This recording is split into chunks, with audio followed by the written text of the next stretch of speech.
Welcome to The Brutal Life of the Apache Kid, Outlaw Legend of the Old West.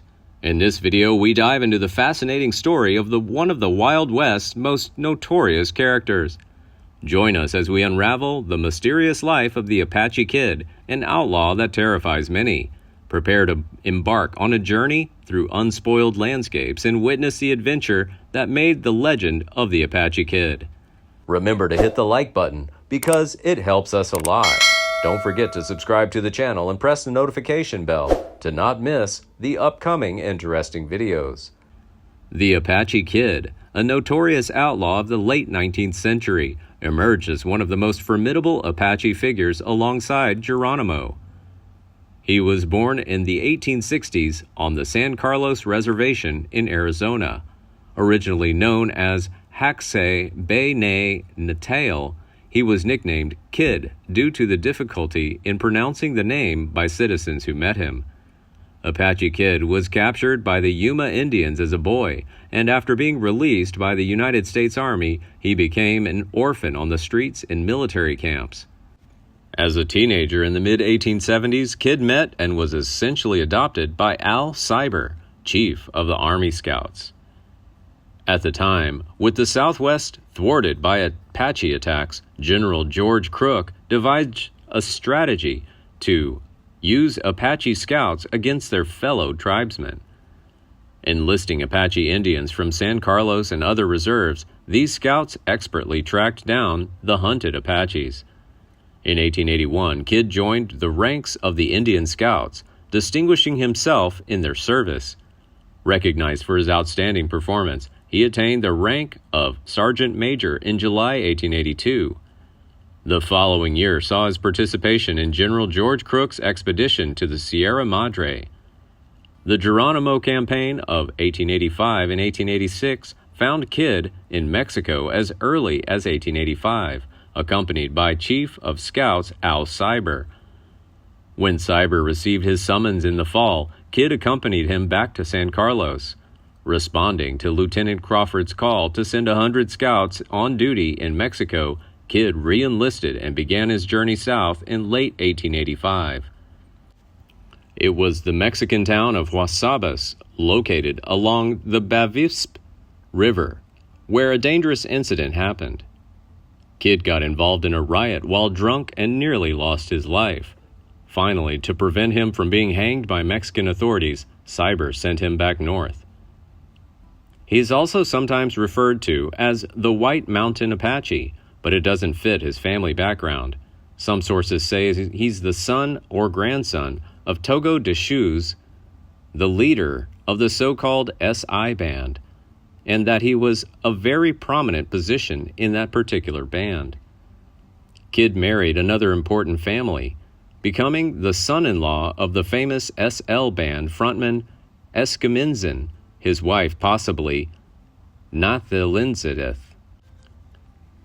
because Escamizin was also the band leader of another local group of Aravaipa that earned him high status early on. In May 1887, Cyber and several Army officers left Fort San Carlos on business. Kid was put in charge of scouts in their absence. Despite the ban on brewing tiswin, a fermented beverage made from fruit or corn, upon reservation, the Indian Scouts decided to throw a party in the absence of white officers. As the party continued and everyone drank heavily, a tragic event occurred. A man named Gonzizi killed Togo Deschutes, the father of the Apache Kid. In response, the Kid's companions retaliated by killing Gonzizi. However, driven by a thirst for revenge, the Apache Kid reached out to rip Gonzizi's brother and took his life. On June 1, 1887, the Apache Kid arrived at San Carlos with 4 other scouts, discovering Captain Pierce and Al Cyber were present. Captain Pierce quickly gave the order, and the scouts were disarmed. Apache Kid was the first to follow. However, when Pierce ordered them to be detained in the guardhouse, an unexpected shot was fired from a crowd that had gathered to watch the events. In no time, the shots became widespread, including one that hit Cyber's ankle. In the chaos, the Apache Kid and several others fled. The identity of the individual who shot Cyber is unknown, but certainly not Kid and the 4 other scouts, as they were disarmed. Quickly responding to the situation, 2 corps of the 4th Cavalry were dispatched to track down the Apache Kid and his comrades. Over a 2-week period, the cavalry pursued the fugitives along the banks of the San Carlos River with the support of additional Indian scouts. They located Kid and his party in the Rincon Mountains. As soldiers entered, seizing Apache horses and equipment, the Indians quickly sought refuge in the rocky canyons.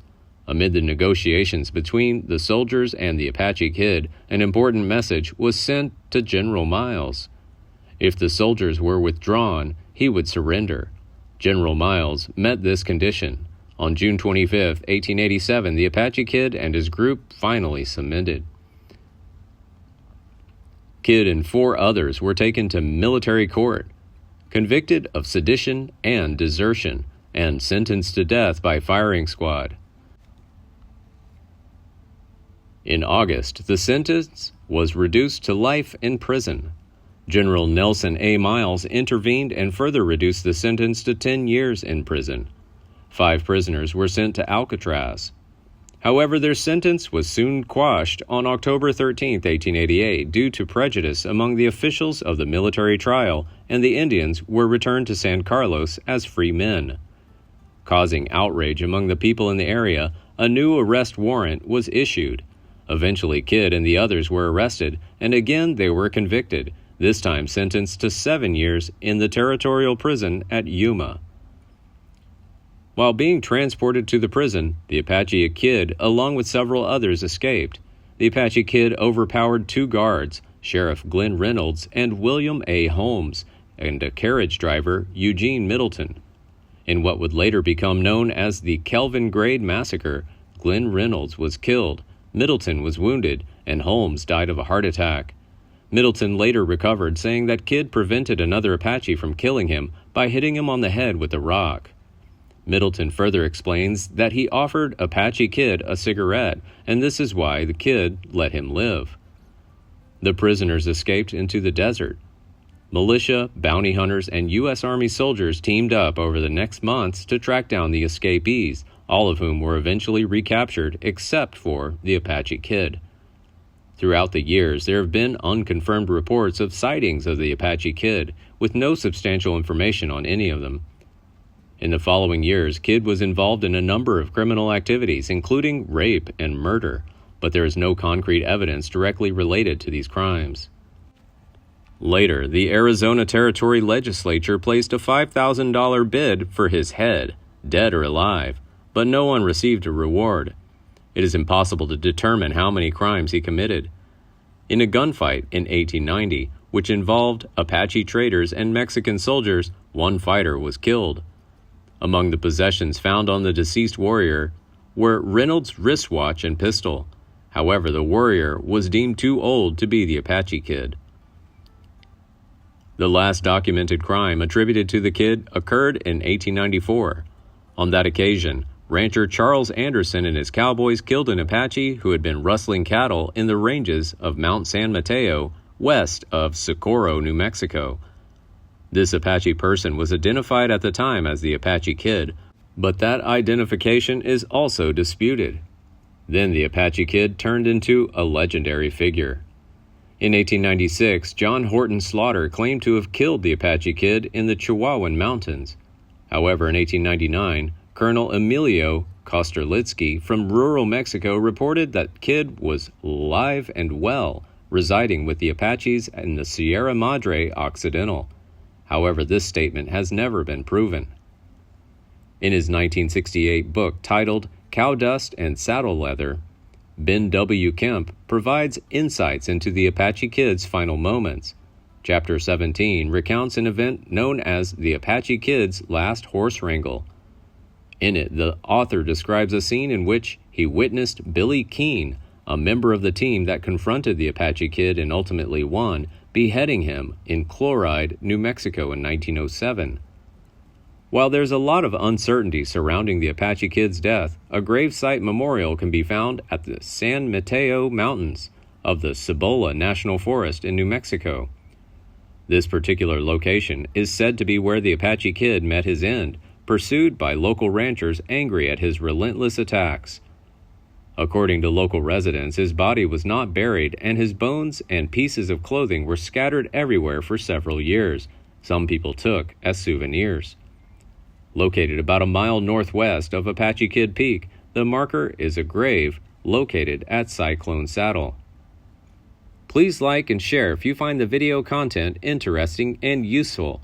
Don't forget to subscribe to the channel and comment below so as not to miss the upcoming interesting videos. Thanks for watching.